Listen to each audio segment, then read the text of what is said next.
அது அது அரசியலாகத்தான் பார்க்கிறார்கள். அது திமுக கொடியா தாவேகா கொடியா ஏன் கொடி ஒரு மறைப்பதற்கு மூலமாக முகமூடி கொண்டு வருகிறார்களா, அதில் இருந்தது யார் என்பதை எல்லாம் தாவேகாவுடைய ஒரு அமைப்பாளர்கள் கண்டுபிடிப்பார்கள். எனினும் ஒரு ஒரு முக்கியமான டேர்ன் ஆஃப் ஈவெண்ட் எப்ப தெரியுமா வரும் சிவா? இப்ப பாருங்க, 3 பேர் மேல கேஸ் போட்டிருக்காங்க.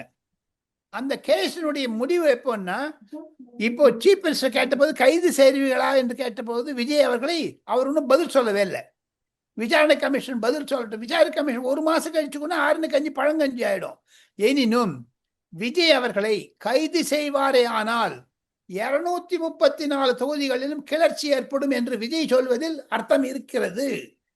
பாருங்க, 20 லட்சம் கொடுத்துருக்காருங்க, சும்மா இல்லைங்க.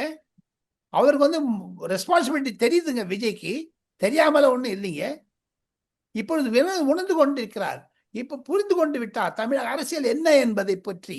இது வரைக்கும் காத்துல பேசிட்டு இருந்தாரு. ரெஸ்பான்சிபிலிட்டி அவர் எடுத்துட்டார் இப்போ.